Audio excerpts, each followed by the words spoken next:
సుమోలు పేల్చేశారు, కార్లు లేపేశారు. ఇప్పుడు ఏ ఉంటే మీరు ఏం చేయాలనుకుంటున్నారు అందరికీ వినాలని ఉంది సార్. థ్యాంక్ యూ అందరికీ. ఈరోజు ఒక తెలియని ఒక ఎమోషన్, ఇది దాని గురించి చెప్పేది దానికన్నా ముందు, ఎక్కడో చాగల్లో పుట్టిన నేను, నా అభిమాన దర్శకుడు రాఘవేంద్రరావు, ఆయన నాకే కాదు, నా ముందున్న డైరెక్టర్లందరికీ ఒక ఇన్స్పిరేషన్. ఒక తెలుగు సినిమా ఇండస్ట్రీకి ఆయన ఒక లెజెండ్. ఆయనతో కలిసి స్టేజ్ పంచుకోవటం ఒక చాగళ్ళు కుర్రోడుగా నా మనసులో ఏదో తెలియని ఒక ఆనందం ఉంది. Thank you sir. మా అందరికీ సినిమాని నేర్పించారు మీరు సినిమాల ద్వారా. Thank you sir. ఇంకా రాజన్న, లార్వెన్ అంటే చాలామందికి తెలియదు, లార్డు వెంకటేశ్వర అని. తనకి, రాజన్నకి, వాళ్ళ ఫ్యామిలీకి అందరికీ వెంకటేశ్వర స్వామి స్పెషల్గా ఇంకొంచెం ఎక్కువ ఇష్టపడుతూ ఉంటాడు. అలాగే ఆయన పేరు మీద పెట్టిన అన్ని బిజినెస్లు సక్సెస్ అయినాయి. ఇది కూడా పెద్ద సక్సెస్ అవ్వాలని మనస్ఫూర్తిగా కోరుకుంటున్నా. ఇప్పుడు సుమోల బదులు ఏం లేపాలనేది అందరం కూర్చొని ఆలోచించి గురువు గారితో చెప్తాను. థ్యాంక్ యూ వెరీ మచ్ నన్ను ఇన్వైట్ చేసినందుకు. ఆల్ ది బెస్ట్ శిరీషణ. Love you. Thank you sir. సుమోలు పేల్చేశారు, కార్లు లేపేశారు. ఇప్పుడు ఏ ఉంటే మీరు ఏం చేయాలనుకుంటున్నారు అందరికీ వినాలని ఉంది సార్. థ్యాంక్ యూ అందరికీ. ఈరోజు ఒక తెలియని ఒక ఎమోషన్, ఇది దాని గురించి చెప్పేది దానికన్నా ముందు, ఎక్కడో చాగల్లో పుట్టిన నేను, నా అభిమాన దర్శకుడు రాఘవేంద్రరావు, ఆయన నాకే కాదు, నా ముందున్న డైరెక్టర్లందరికీ ఒక ఇన్స్పిరేషన్.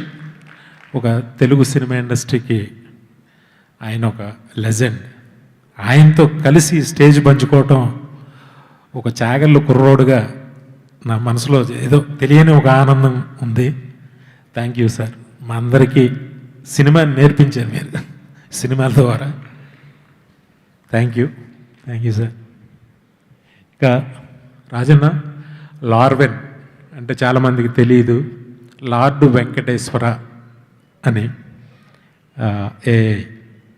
తనకి, రాజన్నకి, వాళ్ళ ఫ్యామిలీకి అందరికీ వెంకటేశ్వర స్వామి స్పెషల్గా ఇంకొంచెం ఎక్కువ ఇష్టపడుతూ ఉంటాడు. అలాగే ఆయన పేరు మీద పెట్టిన అన్ని బిజినెస్లు సక్సెస్ అయినాయి. ఇది కూడా పెద్ద సక్సెస్ అవ్వాలని మనస్ఫూర్తిగా కోరుకుంటున్నా. ఇప్పుడు సుమోల బదులు ఏం లేపాలనేది అందరం కూర్చొని ఆలోచించి గురువు గారితో చెప్తాను. థ్యాంక్ యూ వెరీ మచ్ నన్ను ఇన్వైట్ చేసినందుకు. ఆల్ ది బెస్ట్ శిరీషణ. Love you. Thank you sir. సుమోలు పేల్చేశారు, కార్లు లేపేశారు. ఇప్పుడు ఏ ఉంటే మీరు ఏం చేయాలనుకుంటున్నారు అందరికీ వినాలని ఉంది సార్. థ్యాంక్ యూ అందరికీ. ఈరోజు ఒక తెలియని ఒక ఎమోషన్, ఇది దాని గురించి చెప్పేది దానికన్నా ముందు, ఎక్కడో చాగల్లో పుట్టిన నేను, నా అభిమాన దర్శకుడు రాఘవేంద్రరావు, ఆయన నాకే కాదు, నా ముందున్న డైరెక్టర్లందరికీ ఒక ఇన్స్పిరేషన్. ఒక తెలుగు సినిమా ఇండస్ట్రీకి ఆయన ఒక లెజెండ్. ఆయనతో కలిసి స్టేజ్ పంచుకోవటం ఒక చాగళ్ళు కుర్రోడుగా నా మనసులో ఏదో తెలియని ఒక ఆనందం ఉంది. Thank you sir. మా అందరికీ సినిమాని నేర్పించారు మీరు సినిమాల ద్వారా. Thank you sir. ఇంకా రాజన్న, లార్వెన్ అంటే చాలామందికి తెలియదు, లార్డు వెంకటేశ్వర అని. తనకి, రాజన్నకి, వాళ్ళ ఫ్యామిలీకి అందరికీ వెంకటేశ్వర స్వామి స్పెషల్గా ఇంకొంచెం ఎక్కువ ఇష్టపడుతూ ఉంటాడు. అలాగే ఆయన పేరు మీద పెట్టిన అన్ని బిజినెస్లు సక్సెస్ అయినాయి. ఇది కూడా పెద్ద సక్సెస్ అవ్వాలని మనస్ఫూర్తిగా కోరుకుంటున్నా. ఇప్పుడు సుమోల బదులు ఏం లేపాలనేది అందరం కూర్చొని ఆలోచించి గురువు గారితో చెప్తాను. థ్యాంక్ యూ వెరీ మచ్ నన్ను ఇన్వైట్ చేసినందుకు. ఆల్ ది బెస్ట్ శిరీష్ అన్న. Love you. Thank you sir.